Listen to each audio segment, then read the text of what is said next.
নন্দীগ্রামে মার্জিন বাড়িয়ে ভবানীপুরে জয়, চ্যালেঞ্জ শুভেন্দু অধিকারীরা। শুভেন্দুকে পাল্টা চ্যালেঞ্জ তৃণমূলে। নন্দীগ্রাম এবং ভবানীপুর এই দুই কেন্দ্র নিয়েই চ্যালেঞ্জ শুভেন্দুকে।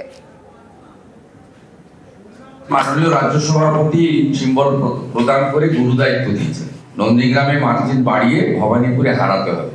আমি শৃঙ্খলাপরায়ণ দলের একজন কর্মী, মাননীয় প্রধানমন্ত্রী সহ সংসদীয় বোর্ড প্রত্যেকে যে দায়িত্ব এবং বিশ্বাস রেখেছেন সেটা মর্যাদা রাখার আমি আপ্রাণ চেষ্টা করব।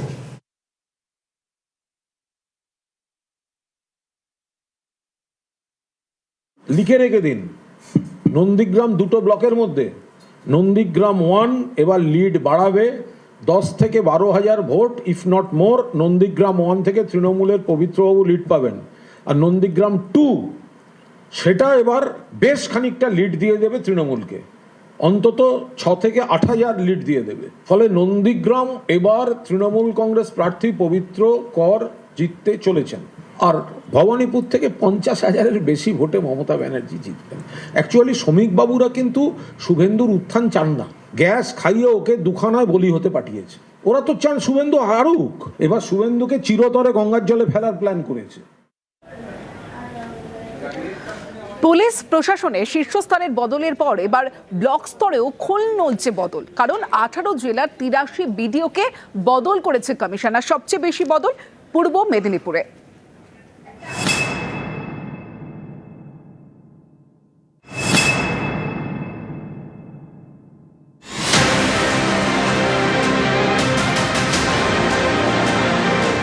গত 15ই মার্চ রবিবার বিধানসভা ভোট ঘোষণা করে কমিশন। ভোট ঘোষণার পর মাঝরাতে বেনজির বদল করে নির্বাচন কমিশন। রাজ্যের মুখ্য সচিব এবং স্বরাষ্ট্র সচিবকে সরিয়ে দেওয়া হয়।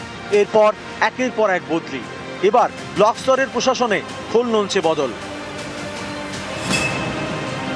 রবিবার 18 জেলায় 83 জন বিডিওকে সরিয়ে দিল নির্বাচন কমিশন। সবচেয়ে বেশি বিডিও বদল পূর্ব মেদিনীপুরে। এই জেলায় 14 জন বিডিওকে সরিয়ে দেওয়া হয়েছে। এর মধ্যে রয়েছেন নন্দীগ্রাম 1 এবং নন্দীগ্রাম 2 এর বিডিও। এছাড়াও দক্ষিণ 24 পরগনার 11 জন বিডিওকে সরিয়ে দিয়েছে কমিশন। উত্তর 24 পরগনায় 7, পূর্ব বর্ধমানে 7, মালদায় 6, বীরভূম এবং নদিয়ায় 5 জন করে বিডিওকে সরিয়ে দেওয়া হয়েছে। এছাড়াও বেশ কিছু জেলায় বিডিওদের বদলি করে দিয়েছে commission.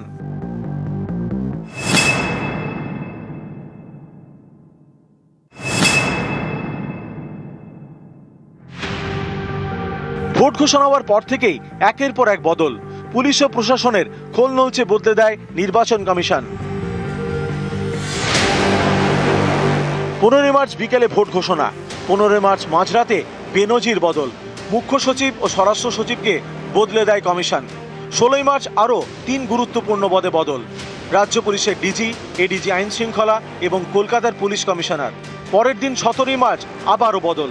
ADG Dakshinbanga, ADG Uttarbanga, 4 কমিশনারেটের সিপি এবং 12 জন এসপি। কলকাতা পুলিশের ডিসি সেন্ট্রাল পদেও বদল করা হয়।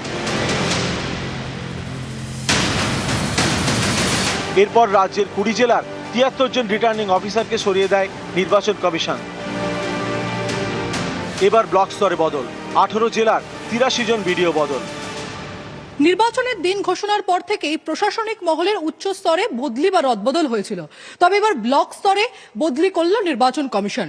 83 জন বিডিও বা এআরও কে বদলি করা হলো নির্বাচন কমিশনের তরফে। ক্যামেরায় সায়ন্তনের সঙ্গে প্রীতি, নিউজ 18 বাংলা, কলকাতা। ব্লক স্তরেও খোল নলছে বদল। বিডিও বদলিতে রাজনীতির চর্চা তুঙ্গে।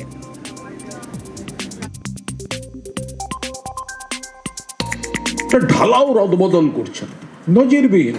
অলিখিত জরুরি অবস্থা জারি করে যেন ভোটে যেতে চাইছে, তারপরেও হারবে। এই ক্ষেত্রে আমরা দেখেছি বাংলায় যারা কাজ করছেন তাদের সরিয়ে অনেক বাইরে থেকে অফিসার এনে এখানে বসিয়ে দেওয়া হচ্ছে, এবং তারা হচ্ছে সম্পূর্ণ পক্ষপাত দুষ্ট, বিজেপির ক্যাডার, বিজেপির ব্যাকগ্রাউন্ড, বিজেপির লোক।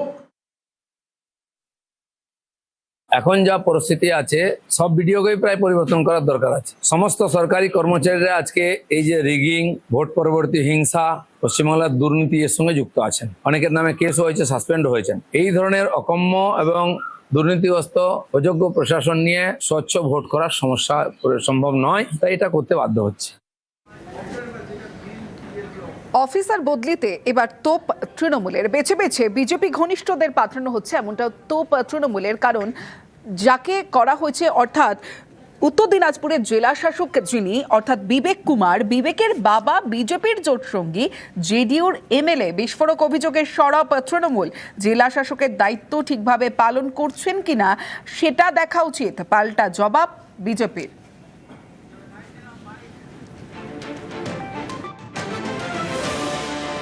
কেলেঙ্কারি ফাঁস করতে চলেছি, বিজেপির এই বদলি কেলেঙ্কারি। উত্তর দিনাজপুরের জেলা শাসক বিবেক কুমার, তাকে বসিয়েছে নির্বাচন কমিশন। তার বাবা বীরেন্দ্র কুমার সিং নবীনগরের প্রাক্তন জেডিইউ বিধায়ক এবং ঔরঙ্গাবাদের প্রাক্তন সাংসদ, যারা এনডিএ জোটের অন্যতম গুরুত্বপূর্ণ শরিক দল।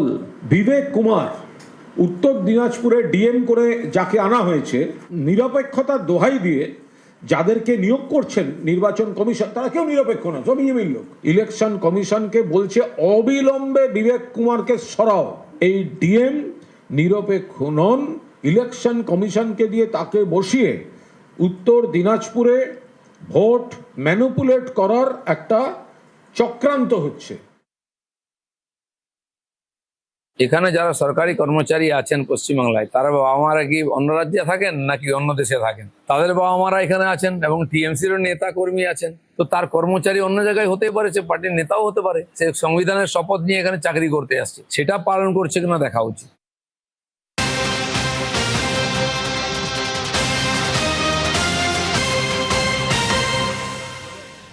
এই মুহূর্তে যে খবরের দিকে নজর রাখবো, কংগ্রেসের প্রথম প্রার্থী তালিকা প্রকাশ। 284 আসনে প্রার্থী তালিকা প্রকাশ করলো কংগ্রেস, যেখানে বহরমপুরে কংগ্রেস প্রার্থী অধীর রঞ্জন চৌধুরী এবং মালতীপুরে প্রার্থী মৌসুম বেনজির নূর। আমার সঙ্গে মৈত্রী ভট্টাচার্য রয়েছে। মৈত্রী, দেখো, কংগ্রেসের প্রথম প্রার্থী তালিকা বাংলা নির্বাচনের জন্য ঘোষণা করা হলো। 284 আসনে প্রার্থী ঘোষণা করেছে কংগ্রেস। এর আগেই কংগ্রেসের তরফ থেকে একলা চলো নীতি নেওয়া হয়েছিল এবং ঘোষণা করা হয়েছিল যে এবারের পশ্চিমবঙ্গের নির্বাচনে তারা একাই লড়বেন। সেই মতো গতকাল দীর্ঘক্ষণ সিইসির বৈঠক চলে কেন্দ্রীয় নির্বাচন কমিটি এবং তারপরে 284 আসনের প্রার্থী চূড়ান্ত হয়েছে। বহরমপুর থেকে প্রার্থী হতে চলেছেন অধীর রঞ্জন চৌধুরী, যেটা এক নিঃসন্দেহে একটা বড় নাম। মালতীপুরে মৌসুম নূর প্রার্থী হতে চলেছেন। চাকুলিয়ায় কংগ্রেসের অত্যন্ত পরিচিত নেতা ভিক্টর, তিনি প্রার্থী হতে চলেছেন।